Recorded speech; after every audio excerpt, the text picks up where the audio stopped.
Welcome to today's webinar. The topic today is calculation of aluminium all-glass railing. My name is Andreas Hörold. I'm responsible for marketing and public relations in the company Dlubal Software. For instance, the German and English webinars, technical content of the website, customer projects, and so on. I will be the moderator today and I will answer your questions during the webinar. My colleague Sonja von Bloh will be the presenter. She is, for example, responsible for the standalone program RSECTION and the add-on aluminum design, and she works also in the customer support team. Okay, then I say something how you can ask questions, at least for the attendees who participate the first time. First, I switch off my webcam that you can see the full screen. You can use the webinar control panel desktop, press the button with the question mark, then enter your question in that field, press send, and I will receive your question and I will answer you. And you can also adjust audio settings if you hear us too loud or not, or we are too quiet. Okay, then the other possibility is to watch the entire webinar and then email your questions to info@dlubal.com. Okay, that's for the moment all from my side. I hand over to Sonja. Sonja, you can start.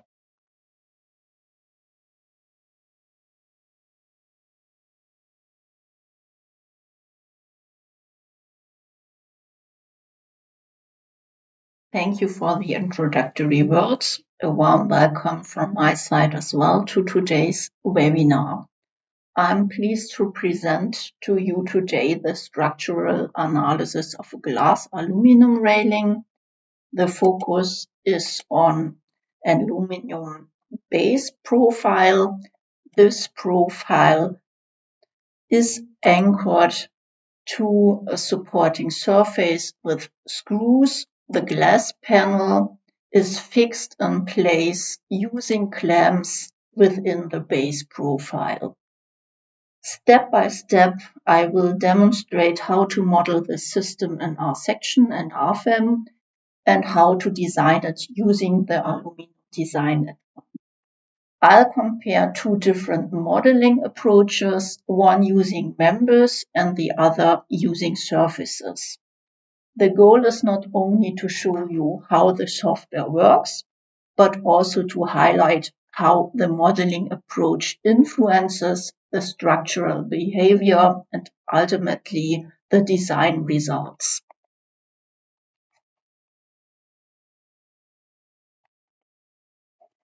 Cross-sections in RSECTION can be created in various ways, via graphical or tabular input, by importing a DXF file, using a script or the API. In this webinar, I will show how to create a cross-section using a DXF file. To do so, I open the import dialog via import DXF, and then I choose the corresponding DXF file. 3 import methods are available with the create DXF template for further editing.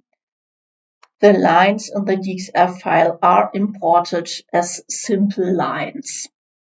These can be used as modeling aids.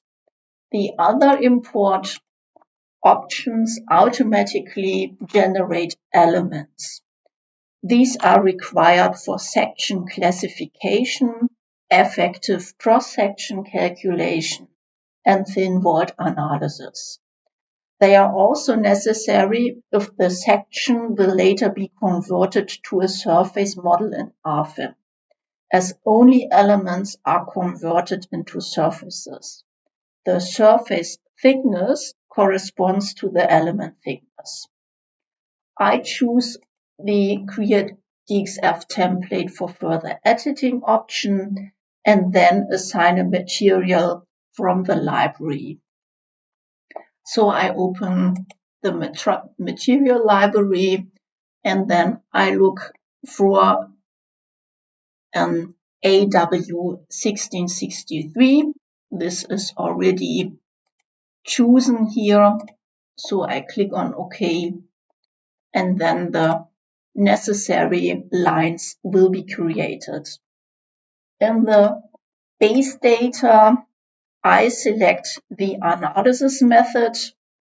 Two options are available, the finite element analysis and the thin word analysis. I opt for finite element analysis. Next, I create the part which is required for all analysis methods in RSECTION.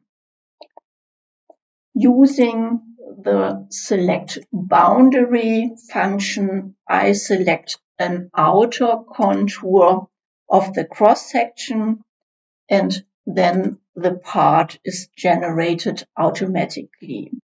I then define an opening using also the select boundary function, and then I click on the corresponding lines to create the openings.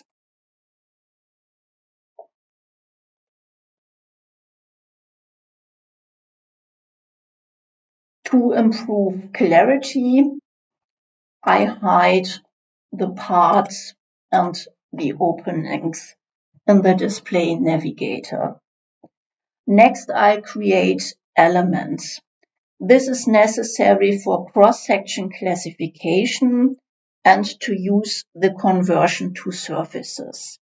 Since the section is symmetrical about the z-axis, I model only half of it and create the other half using mirror. I generate elements with the function create center elements between parallel lines. Only two parallel lines need to be selected, and then the element is created automatically. Its thickness is derived from the spacing between the lines.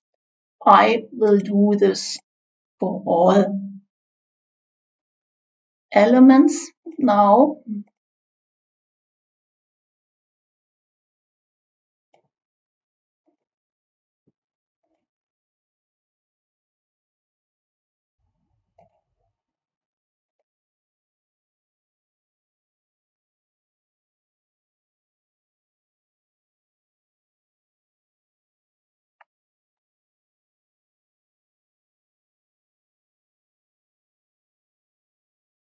Afterwards, I extend the horizontal and vertical elements on both sides.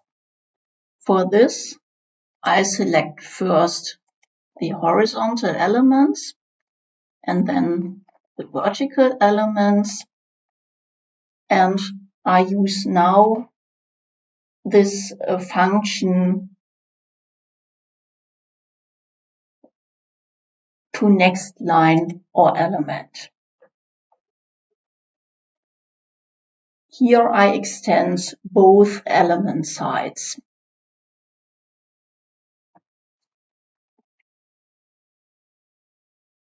I do the same for the diagonal elements. So I select first the elements which I want to extend.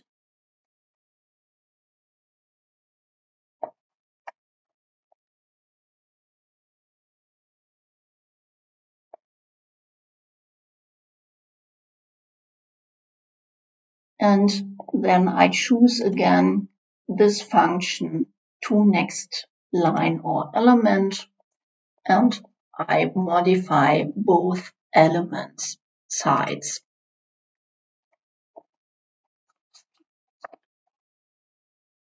Since I only want to model half the profile, I shorten the horizontal elements. I mean here these elements, by setting the y coordinate of the 2 points that you see here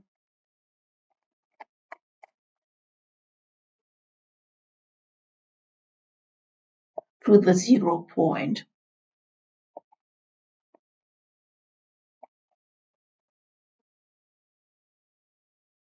The elements are not yet connected. To do this, I use the connected lines and elements function, and I select the entire cross-section using a selection window.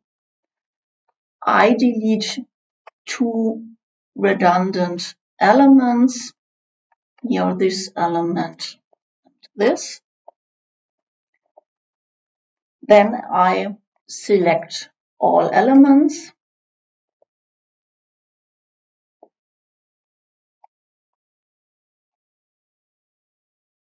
and choose now the mirror function.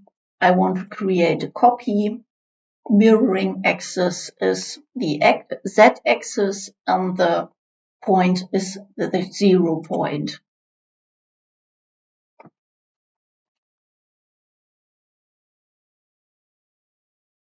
Now the cross-section is complete, so I can save this cross-section.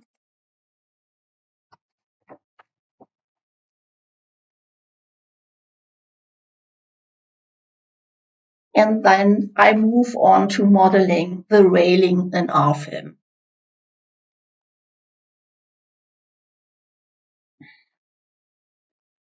First, I show the creation of the base profile as a member with a glass pane rigidly attached. I create a new model via File, New, and I name this model Member Model.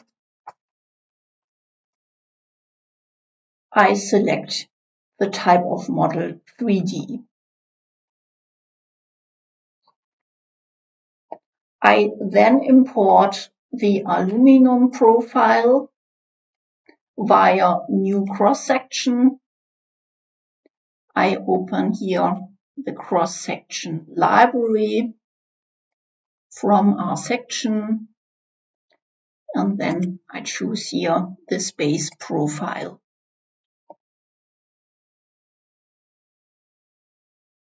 The material defined in RSECTION is retained.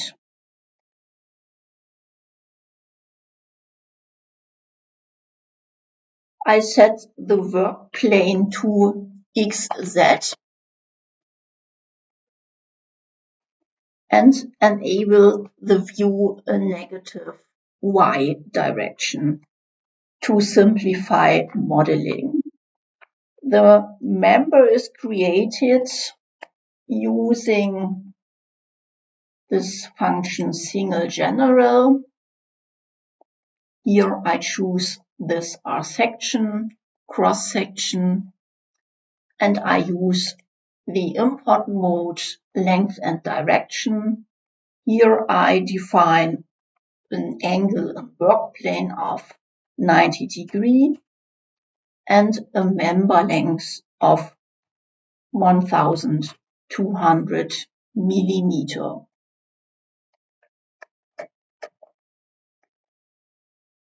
Now I create the glass panel. I select the member line and use then this function move copy. Here I want to create a copy.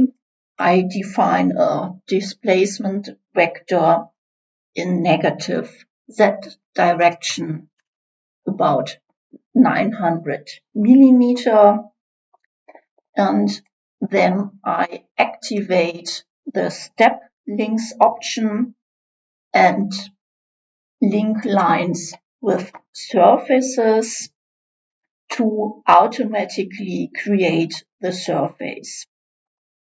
For the glass surface,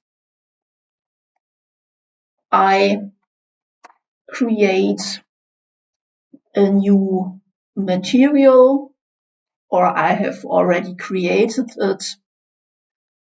It's a material thermally toughened float glass with a thickness of 21.5 millimeter.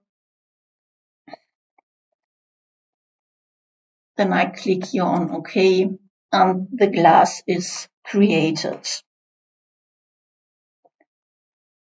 With the glass design add-on, it would be possible to define the detailed layer structure of the glass.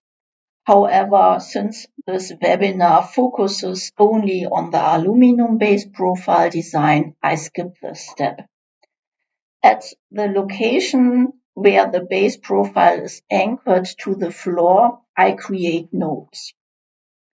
For this, I open the Edit Member dialog, and I use the option Nodes on Member to place nodes without splitting the member. The first screw is placed 100 millimeter from the start. 5 more screws follow at 200 millimeter intervals. I define the node distances in the tab Nodes on Member, and I use the definition type string. Then I switch here to absolute distance, and now I enter 100 space 5 multiplied by 200. First the initial distance, then 5 repetitions of 200 millimeters.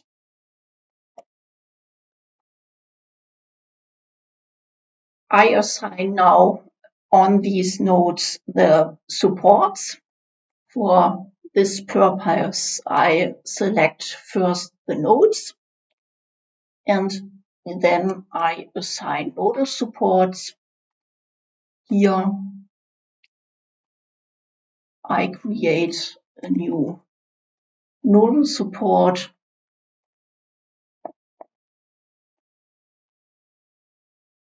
I don't need these nodal supports, so I delete them. Then I adjust the FE mesh in the mesh settings.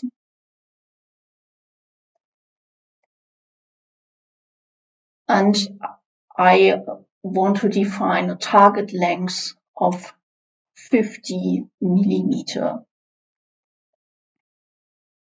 Next, I define the loads. The load case self-weight is already created as a load case. The checkbox active self-weight is enabled so that the self-weight is generated automatically. I create a new load case named transom loads for the transom loads.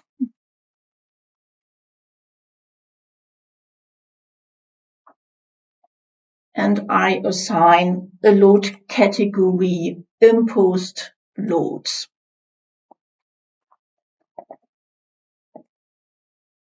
In this load case, I define a line load.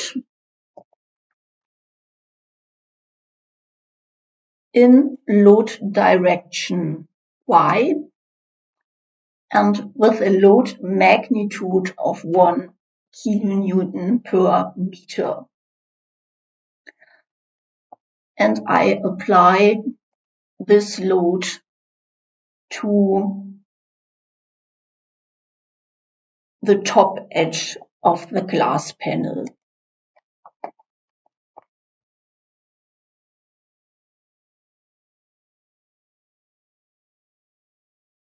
Only ultimate limit state checks are performed. So I open here the design situations. I delete all serviceability limit state design situations.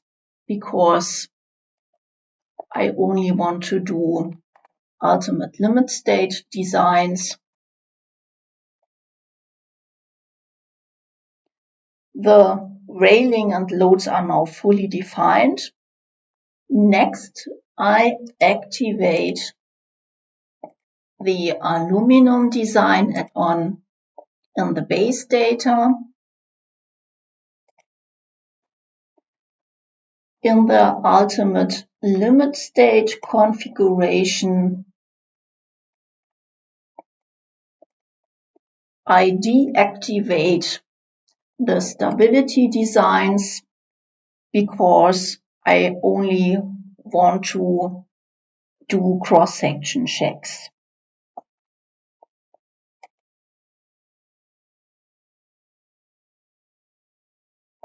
Then I switch to the aluminum design tables.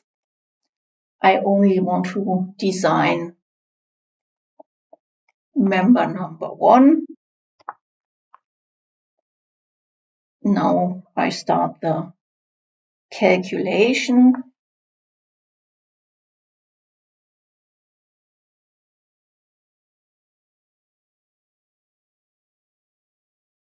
The results show a very low utilization of the profile. This is expected as the member model can only represent idealized loading. Local effects like point loads from clamps pressing on the web of the cross-section are not captured and therefore not included in the design. To consider such effects, a more detailed surface or solid model is required. Now I want to show you how such a surface model is built. So I save this file and I use the previously created member model and save it as surface model. I then convert the member into surfaces using the function generate surfaces from members. The elements defined in RSECTION are automatically converted into surfaces with the corresponding thicknesses. I open such a surface here, and you see that the thickness of the surface corresponds to the thickness of the element. I route node coordinates now to 2 decimal places to eliminate inaccuracies. Next, I move the glass panel to its real installation position using the move function. Here I define the displacement vector by picking these nodes. The displacement should only be in Z direction.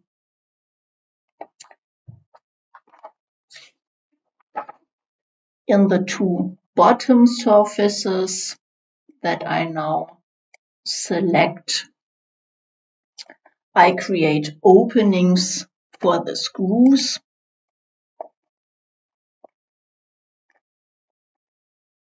As the openings span multiple surfaces, I merge them into single surfaces by deleting unnecessary ones and redefining the surface boundaries. So I delete now the unnecessary surfaces and then I modify the surface. Here I choose the boundary lines of the whole surface.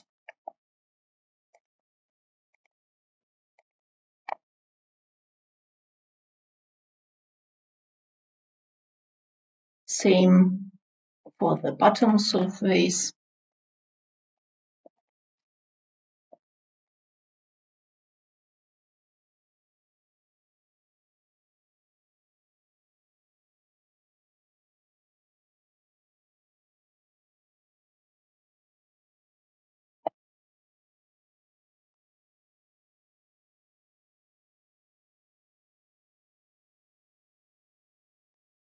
The center of the first screw hole is located 100 millimeter from the beginning of the base profile.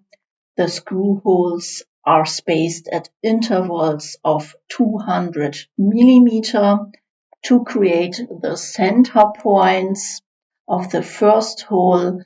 I copy these center nodes in X direction with a displacement vector of 100 millimeter. Then I activate the work plane XY, and now I create the openings on the lower surface.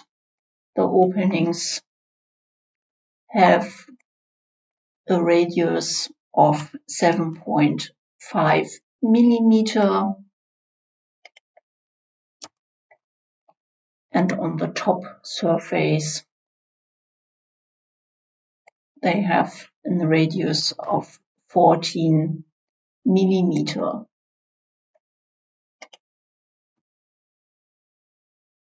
The diagonal plates also require openings at these positions.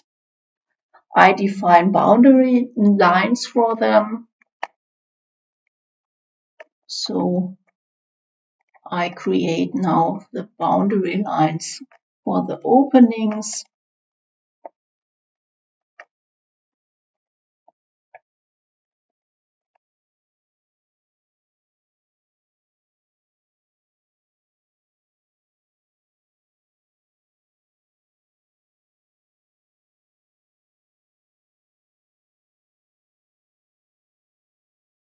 I then copy these lines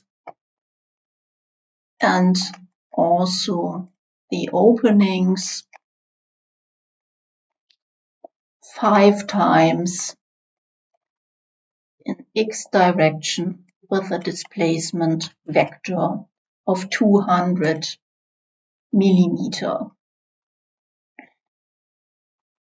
Then I split the diagonal plates.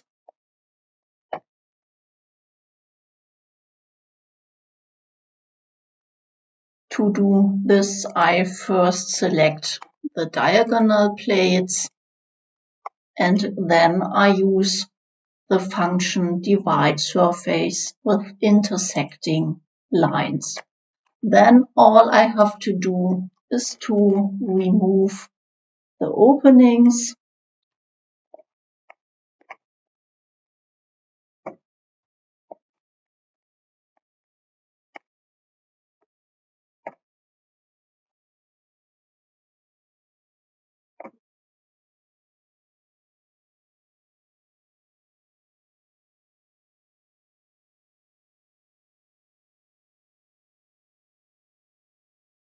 In the next step, I define the contact between glass and my clamps.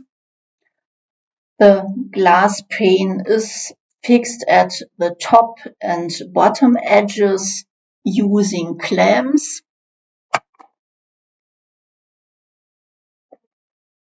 Here on this top edge and this bottom edge. The contact between the glass pane and the base profile is modeled using surface contact. For this purpose, the relevant surfaces are divided according to the spacing of the clamps. Each clamp is 80 millimeter wide and positioned 80 millimeter from the start of the base profile. The distance between the clamps is 160 millimeter. To model this, I copy the 4 edge lines 14 times in x direction with a displacement vector of 80 millimeter.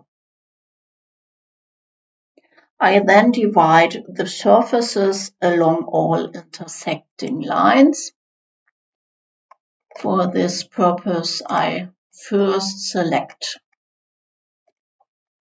the surfaces and then I use the function divide surface with intersecting lines.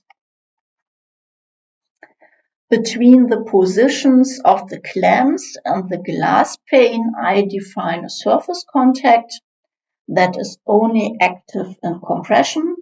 That is when the pane is in contact with the profile. Frictional contact is also taken into account. To do this, I first define a visibility. I select the corresponding surfaces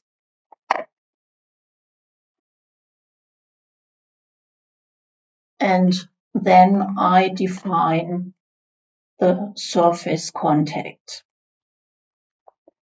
In group 1, I choose all the surfaces where the clamps are located because we have only a contact between clamp or a contact at the clamp position between glass and my webs of my base profile. Surface number 2 is my glass pane. Then I have to define the surface contact. Contact perpendicular to surfaces fails under tension. Then I want to consider also a contact parallel to surfaces with a little shear stiffness. I have to define this on the other side too. So I create a new surface contact. Then I choose the corresponding surfaces where the clamps are located.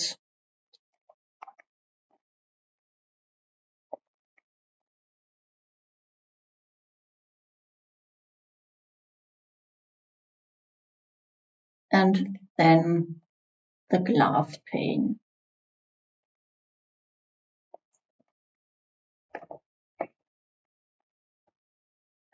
At the clamp positions, the glass pane can bear on the base profile. These contact conditions are modeled using rigid links between the lower edge of the glass pane and the surface of the base profile. In some cases, screw holes are located within the contact zones of the base profile surface. Since rigid links can only be defined where no openings exist, I split the line at the bottom edge of the glass pane in the areas of the openings. The rigid links are then only applied in the segments of the clamps that are outside the openings. I first divide the lower edge of the glass pane into 14 segments of 80 millimeter each. For this, I use the divide line function.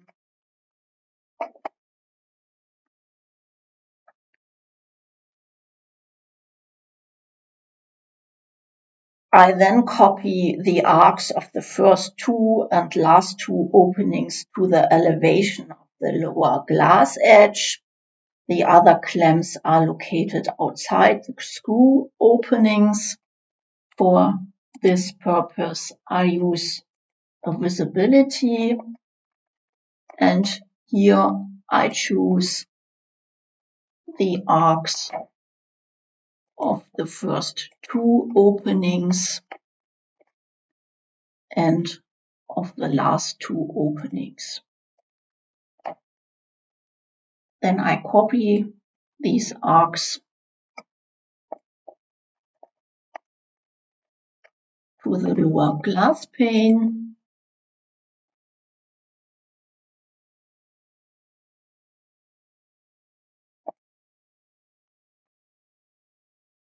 and then I use the connect function to define the nodes on the intersecting points.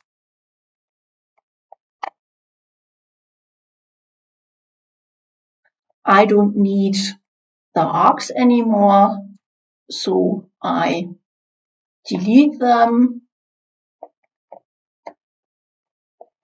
Then I can create my rigid links. For this purpose, I define a visibility.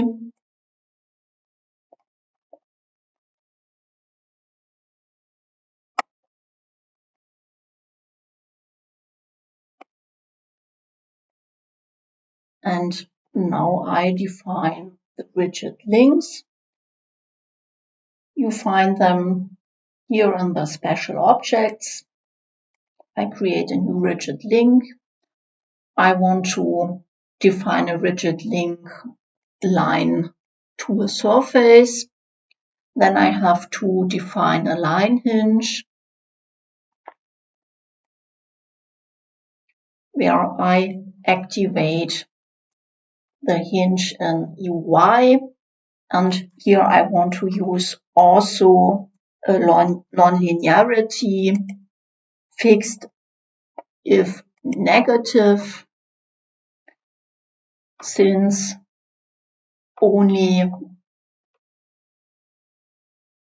it's only possible that the glass pane bears on the surface if there is a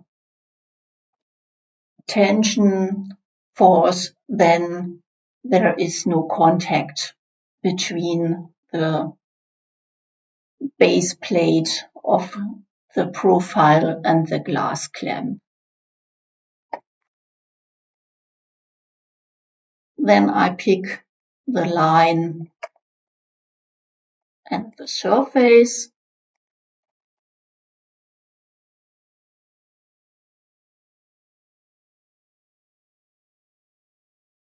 I will do the step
and now the last clamp.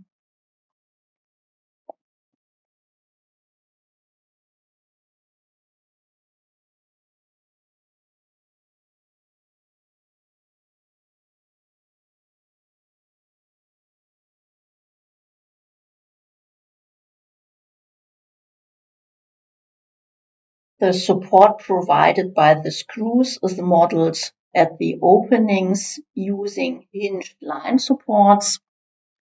I will do this afterwards. For this, I use also the visibility of the arcs. And here I create a hinged line support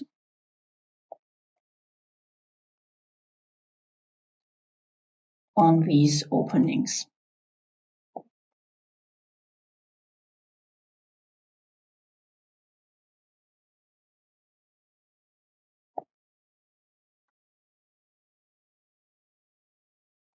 The base profile itself rests on the substrate. This support is modeled using a surface support with failure and tension. That means the support becomes ineffective when the contact stress in the Z direction is negative. I will do this now. So I select the surfaces of the base plate, and then I assign surface support in Z direction with nonlinearity failure if negative contact stress.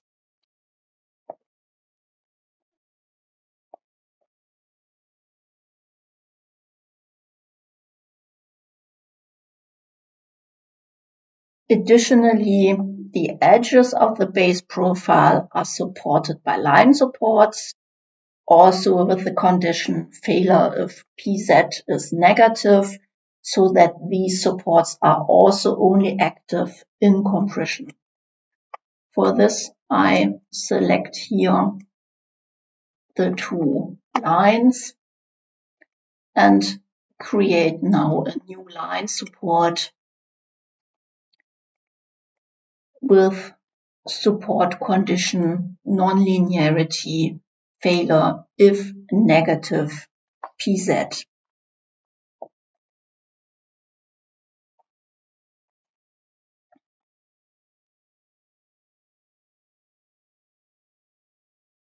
Next, I define the FE mesh.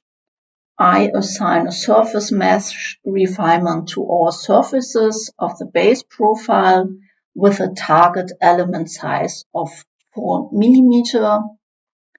So I select all surfaces. Then I edit the surfaces, activate the mesh refinement, and assign a mesh refinement with a target length of 4 mm to all of these surfaces. In addition, I define a circular nodal mesh refinement at the center of the bottom opening. So at this point, so I edit this node, activate the mesh refinement, and define here a radius of 20 mm. Inner target FE length should be 1 mm and outer target FE length should be 2 mm. I then copy this mesh refinement via move copy function 5 times with displacement vector index of 200 mm. In the next step, I configure the aluminum design settings. For the design, I select on the table objects to design all surfaces of the base profile.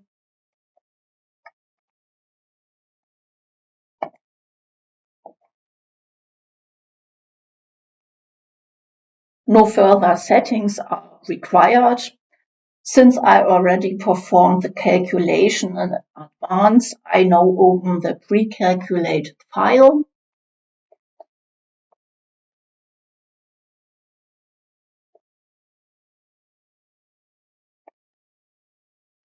The deformation clearly reveals the upward bending of the floor profile.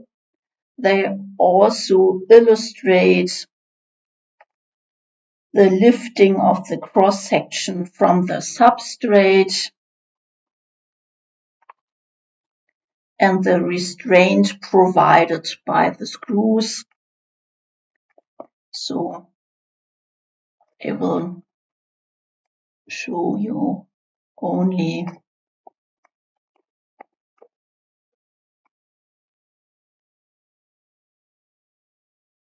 the surface where we can see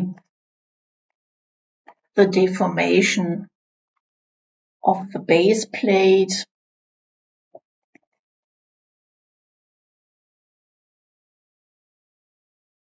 These effects cannot be captured with a simple member model. Then I switch to the design results. So the aluminum design. And here you can see that the design results also confirm that the surface model leads to significantly higher utilization of the base profile compared to the member model. Local stress concentrations occur particularly in the areas around the screw holes and in the lower web region. So I show you this now.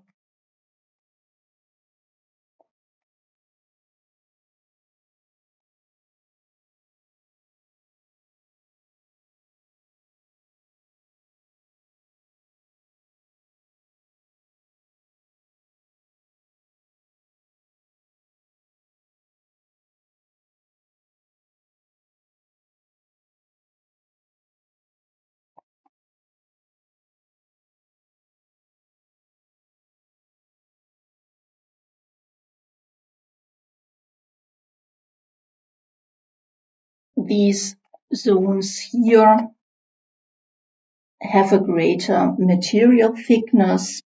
However, for the purpose of this calculation, I used a reduced thickness to obtain conservative results.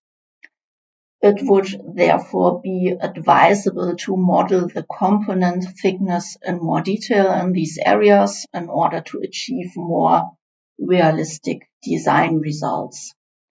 This concludes the key differences between the member and surface models. Thank you for your attention. I now hand back over to Andreas.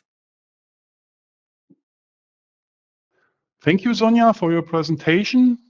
I have an additional hint for you. You can book our online courses, for example, the RFEM 6 course, that's a course for beginners. Then the Eurocode 2 course for the reinforced concrete design with RFEM 6. Then the Eurocode 3 course for the steel design. The Eurocode 5 course for the timber design. And the Eurocode 8 course for the earthquake design. For more information and prices, just click at the buttons on the bottom here, or you can scan the QR codes.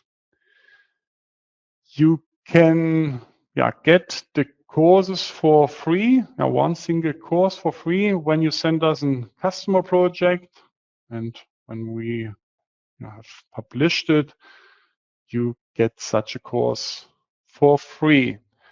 Just write us an email to info@dlubal.com. I will receive that email and I will answer you what I need for information. That's not too much, I promise. Okay, then just join the Dlubal community. You can ask questions there, for example. then other users or we will answer you.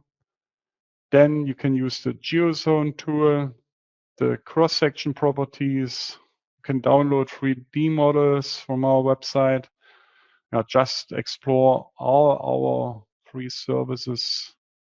When you click that button here, or you can scan the QR code, then you will receive such a page with a good overview. You can also download the full trial version. That's valid for 90 days if you don't use RFEM 6 already.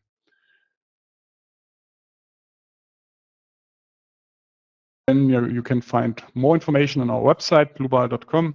For example, you can reach the Mia AI assistant. She is available for you 24/7, all the day, all the night. And you can answer, or you can ask questions, and she will answer you with the information from our website. Also with a link where she had the information from. Okay, then thank you for your attention. Thanks to Sonja for the presentation. I hope we meet each other in a future webinar. See you then. Bye-bye.